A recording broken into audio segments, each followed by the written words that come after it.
with the intention of seeking Allah subhanahu wa ta'ala alone.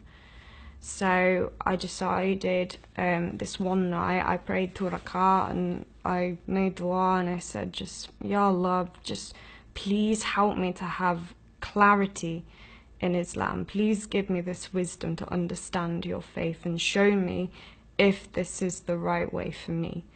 So I started reading the Quran again. I started, the way I got most of my knowledge would be from books, and then I'd sit on YouTube and I'd watch so many lectures, hours and hours of lectures. And at this time, I was still Sunni, because back from the time when I was with my fiance, I met a few other Muslims. They were friends of his, and I'd mentioned Shia Islam to them, and their response was, don't learn about the Shias. They're disgusting. They're kafir. You know, they do this, they do that. You know, they put me off. So I wasn't even considering it. But this one day kind of, and I see it as a miracle now, I just sitting on YouTube watching lectures, I came across this one lecture, and from the start I noticed it was quite different from other lectures I'd been watching, because, you know, people were shouting salawat, and at the time I didn't know what salawat was and why they were doing it. And I quickly realised that actually this was a Shia lecture that I was watching. And part of me was just like, maybe I shouldn't be watching this. Maybe I should just switch it off. But out of kind of sheer curiosity, I decided to give it a chance, and I just sat and watched it. And the speaker was Dr. Sayyid Ahmad Naqshbandi, and the video I was watching was discussing the Shia view on the wives of the Prophet sallallahu alaihi wasallam. And I was expecting, I don't know what I was expecting. I was just expecting it to be a joke, really, and a just massive insult. But just the way he spoke was with such eloquence and dignity and honor as well. I liked the fact that he was doing academic discussion, but he wasn't cursing anyone. He wasn't, you know, calling the wives in any kind of derogatory names. It was all very respectful, and I appreciated that. And I just couldn't help but just, like, listen to these arguments and think they actually make sense. I can see where he's coming from. So, but kind of part of me didn't want to believe it, because again, it was this fear. I'd been taught that the Sahaba and the wives of the Prophet, you know, you cannot criticize them at all. Like, any slight criticism, that means that you're a disbeliever in the eyes of Allah subhanahu wa ta'ala. So even though I did believe it, I didn't really want to. And by the end of this lecture, just like, I found it so bizarre, like when they were talking about Imam Hussein alayhi salam, and everyone had started crying, and I was sitting there thinking, why are they all crying? I don't understand. This is really strange. I didn't understand how they could sit there and cry about a man who lived over, 1400 years ago. It was very, very strange. But it was simply because of those arguments that Ahmad Naqshbandi made, I decided, well, maybe I should watch a few more of his lectures, and I did, alhamdulillah. And I learned so much. All these misconceptions I had about Shia Islam, they just disappeared. There was a reason why the Shias do what they do. They do it because of the Quran, and they do it because of the Sunnah. And following on from that, I learned about the Ahlul Bayt alayhi salam, and I watched the biographies of each member, and I just really did feel a love, and I felt a renewed sense of love for the Holy Prophet sallallahu alaihi wasallam, and then his family as well. And it was just so incredible and so moving to know these people in such an intricate way. And it made sense to me that the Prophet would not leave his ummah without a leader, because this was the same man who would cry at night for his ummah. He was scared for his ummah. He was scared that people were going to go astray. So why would he, and why would Allah himself leave these Muslims alone without a leader? And when I learned about Ghadir, and just knowing about the life of Imam Ali alayhi salam, it is as if Allah subhanahu wa ta'ala prepared Imam Ali from the very beginning to be the successor of Prophet Muhammad. And I think just a real turning point for me was just learning what happened after the Prophet died.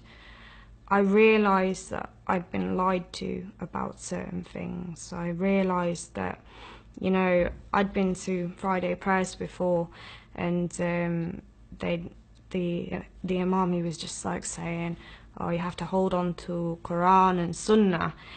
And when I learned it was actually Quran and Ahl Bayt, I had a copy of Sahih Muslim in my room, and I rushed over to go and get it, and I checked and I could see it with my own eyes, and I just thought, my God, I can't believe I've been lied to about this.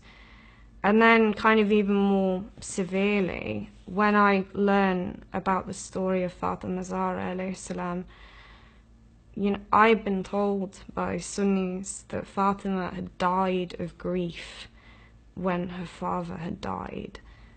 And when I found out what really happened to Fatima, it broke my heart, and I felt completely disgusted with myself that I'd been lied to and that I allowed people to lie to me.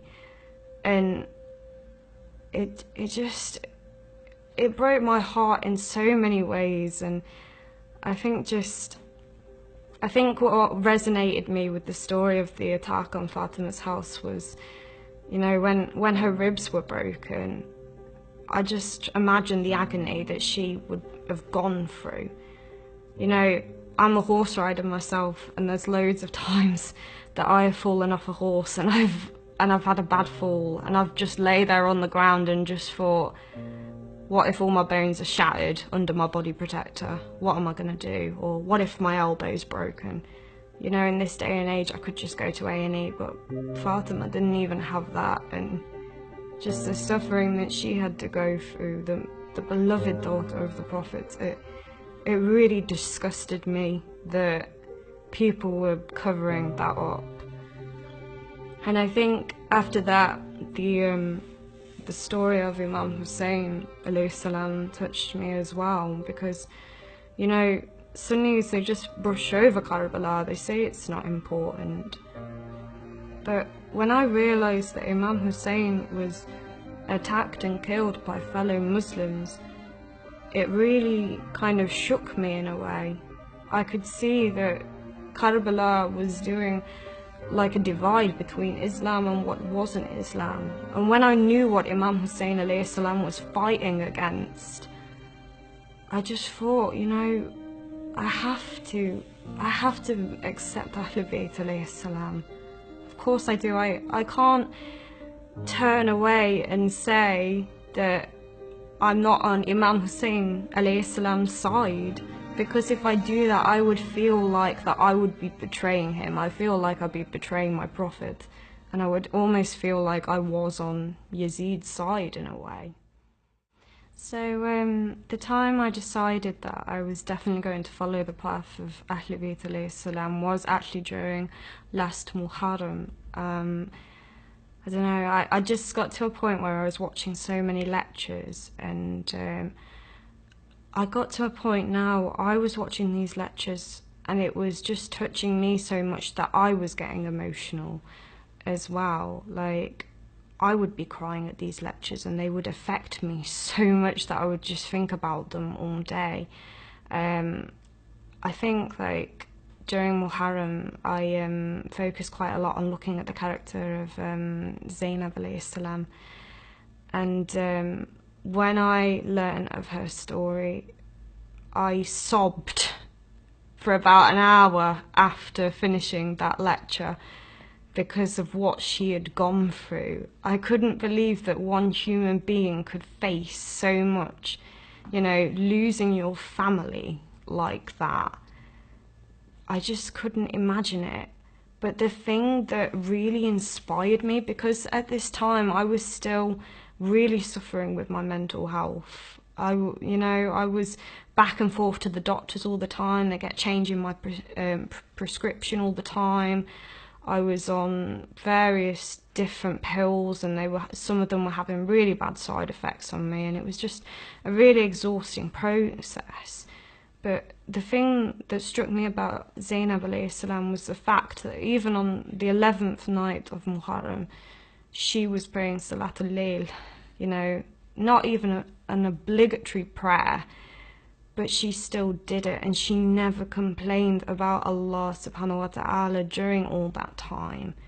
And it did make me realise that, the evils that had been done to me in my life, that was not Allah. That was mankind. That if anyone is to blame for the things that have happened to me, it was not Allah subhanahu wa ta'ala. Allah has always been there. He's always been on my side, and He's always wanted me to find Ahlul Bayt alayhi salam. So after that I decided, I've got to be a Shia, and I decided as well, I'm going to adopt an Islamic name.